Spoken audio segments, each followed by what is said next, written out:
Welcome back to Personal Branding and Motorsports. I'm TJ Fry, and if you're new to this channel, I bring you into the world of professional driving along with tips and tricks to help you grow your brand, sign sponsors, and build your career behind the wheel.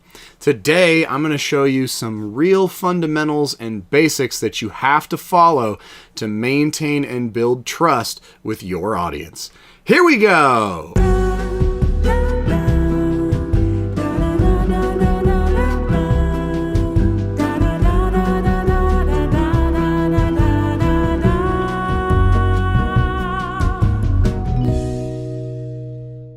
Alright guys, let's just jump into it.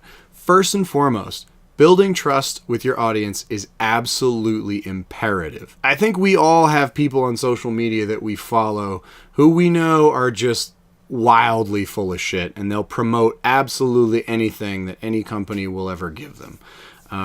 Those are not people that we really trust, right? I think if you ask yourself right now, there's probably a list of those people that you could name right off the top of your head, but there might be one or two people who who you follow, who you don't know, like that you're fans of, right? Who you really trust to give you honest, unbiased information, and those people, man, when they have your trust, like that goes a long way. So we really want to build that trust with our audience. I will tell you right off the bat, that trust is really difficult to build and it's really easy to lose. So you have to be careful. And the dangerous thing is, once that trust is gone, you don't get it back. There's a million other people online doing whatever it is. They're on social media. They're trying to, build a brand. They're trying to do their own thing. And all those people, all your fans, your audience can easily jump to them. It is really rare for someone to be completely genuine and honest, and that's honest. That's what I'm aiming for. That's what I'm trying to do. And so my promise to you guys is that anything you ever see me promote is something that I've used. Anything you ever see me promote is something that I would actually recommend to like friends and family and people that I care about. And anything that I would ever recommend is something that I think would be genuinely valuable for you guys. Now, that being said, I do my best to try and disclose whenever I have some sort of partnership or whenever I have some sort of motivation to be talking about something, because I think that's only fair. I think that's something that I would like to see from more people that are out there in the YouTube and social media world. And so I'm going to try to do that. Now, if that means that I make less money or that I don't have quite the same level of success, you know what? So be it. But I would much prefer having 1,000 people that really trust me, that believe in what I'm doing and believe what I tell them, than 100,000 people that are just kind of like, that's more valuable to me. I really want to have a deep impact on as many people as I can, but I'm not interested in just being a superficial like whatever. Like I don't want people to just watch because it's funny. I want people to watch my stuff and consume my content because it's valuable to them. And the only way that I can really be that valuable to people is if they trust me. So I will always go out of my way to be honest, open, upfront, and only recommend things that I genuinely, truly believe. Also, I have been very fortunate in partnering with a handful of companies over the years that I really do believe in. Now, there are times when maybe certain companies that you get a chance to partner with are not necessarily the absolute best companies in the industry. That's okay to say. Now, I'm not suggesting you go out and slander a company that you're with. That's obviously a bad thing to do. But to be honest with your audience and say, I love the way they treat people. I love the way they take care of everybody. Their products are excellent, right? Maybe they're not the best, but their products are excellent, or they're more affordable, or, they're a small company, so they go the extra mile. They listen to their customers, right? There's a number of different things that you can say that are important, that are valuable, rather than just having the absolute best product. Because not everybody is going to be interested in having the most amazing, perfect, best product. There are certain products out there where it's kind of like, whatever. I mean, do I really need the absolute best 12-volt battery to start my car? No. I need a battery that's going to start the car every single time. So I've never worked with Odyssey, but I've run Odyssey batteries in the past. I've run Interstate batteries. I've run Braille batteries. I've run Walmart batteries. Like, I've run all kinds of different batteries.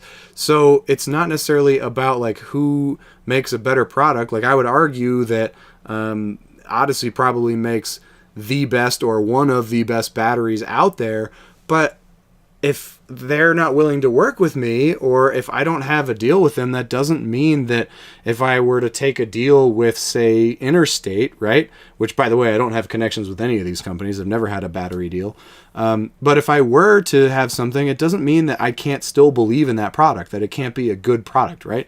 Point being, I can still be honest with people and say, this company deserves my respect and therefore deserves your respect because of A, B, and C, X, Y, and Z, right?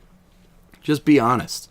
If somebody asks you what you really think about the product, tell them. Tell them you think it's good. Tell them you think it's quality. You don't have to tell them that you think there's something out there that's better. And even if there is, if somebody specifically asks you that, I wouldn't put it out there publicly, but you can tell that person that, and it doesn't mean that it suddenly undermines that product. Point is, be honest. Don't lie. It's stupid. It's going to undermine you, and somebody inevitably, especially when it's on social media, it will come back to you at some point. So again, the trust that your audience has for you is absolutely key. If you don't have the trust of your audience, you really don't have anything. There's a big difference between an audience, like mine, or if you look at someone like, I'll use Tanner J. Fox for an example, right? He's got a very devoted following of, I think he just passed 100,000 followers the other day, or subscribers rather, on YouTube. His fans are very devoted. That's awesome, right? He may not have 10 million followers like Jake Paul, but I guarantee you that his followers are not only more dedicated to him, but they're also getting more from him. And if he suggests something like, hey, here's this product that's really going to be beneficial for you, I bet you percentage-wise his fans are going to listen and take advantage of that way more than somebody like Jake Paul, who would just go like, oh yeah, buy my shit.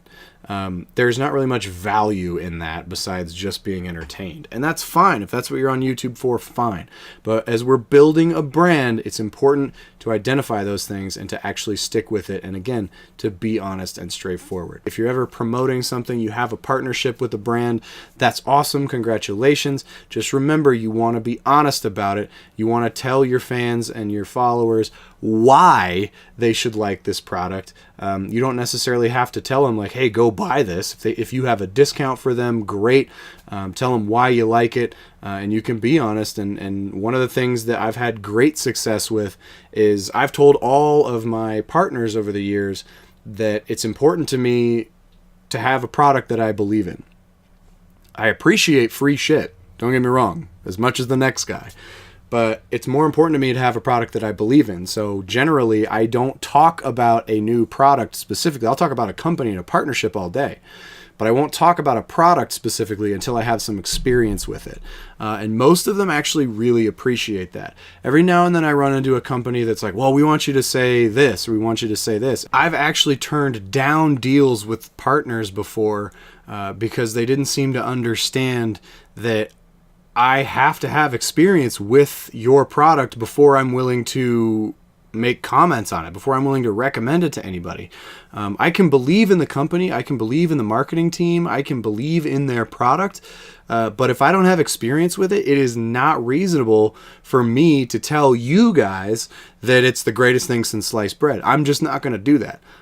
So I've had to turn down deals before because, a brand and I didn't see eye to eye on that, and that's fine. But I really would recommend to you guys, as you go through the process of finding sponsors, that you make sure you believe in the company, you believe in their products, and you have experience with their products. And you really, really should make sure that you, in the contract, or at least in contact with the company, let them know, I need some time to test and experience your product before I can honestly tell my followers, my subscribers, my fans, whatever, that it's really as great as you want me to say it is.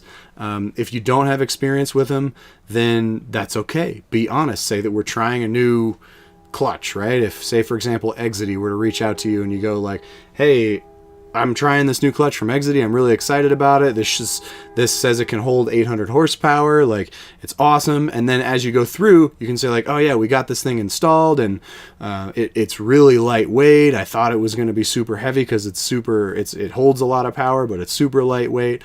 I'm really enjoying it. And then like throughout the course of your partnership with them, you could say, okay, well, it's been doing really well. It's holding up. It's doing awesome. I'm really impressed with this thing. Fine. Those are all awesome things to say. Just be honest. If it breaks after the first event, you should probably be honest about that. Or at the very least, you should contact Exity and say, what's going on here? Like, I can't recommend this. If we're going to have issues like this, can we get this handled? Bottom line, you just have to make sure that you genuinely believe in the product, because that comes across in the videos. I've always dealt with Clutch Masters, and largely because I had a connection with Clutch Masters, and they're a Montana company, and quite honestly, every one that I've ever put in a vehicle is actually still in that vehicle. I've actually never had to replace one. Now, of course, you're going to have to replace a clutch at some point, right? So it would be totally disingenuous of me to say like, oh, they're great and you're never going to have to replace them. But the honest truth is, the clutch that's in my drift car has been in there, and I've done God knows how many events and how many burnouts, and I've driven parades with it, and it's maybe a little stiffer than a stock clutch, but not by much. It feels like a totally normal stock clutch. Now, I'm making 380 horsepower at the wheels, so I'm not like making a ton of power, but this thing holds. I've never had an issue with it. It's dead nuts reliable. So yeah, of course I'm willing to say that about a Clutch Masters clutch, right? I also happen to believe in the company, and I know where they're located and how they build things, and I know the passion that they have that goes into it. When you have those relationships with partners, those are the partners that you really want to work with, because you genuinely believe in their product. If I were to say ACT, which, by the way, I have no affiliation with at all, if I were to say ACT makes great clutches, I could very well be right. I know that they work with a lot of people in Formula Drift. I know that they work with a lot of people in racing, and that a lot of people swear by them, but I've never had any experience with them personally. I can't tell you that the spec clutch that I had in my original 240 lasted forever and was awesome, so I still think spec makes a great clutch. I've had an Exity clutch. I still think Exity makes a great clutch. In fact, that's what's in Danny's car. We're going to swap it over to a Clutch Master soon. Hell, I'm putting a twin disc Clutch Masters in the Cummins this year. I believe in their product, and I think you guys can tell that. So that is huge. Any opportunity you can get to go spend time with a company, learn their background, meet the people, see their process, go do that. And that is a big reason why I support working with local partners. Anytime you can be directly involved, it really builds your belief in their product. So again, trust is huge. Don't sacrifice trust just to get some sort of partnership. It's not worth it in the long run, because if you undermine the trust that your fans and your followers have for you, ultimately you're going to lose way more than just being honest and maybe turning down a couple partnerships. Hope you guys are doing well. Do what drives you. And if you have any questions, by all means, jot them down below right after you like and subscribe. And I will see you guys in the next one. Bye-bye. Bloop. I'm back. Professional driving. And of course, that doesn't sound right. Welcome back to Personal Branding and Motorsports. Ooh, I'm gonna change my shirt. Let's just do it shirtless.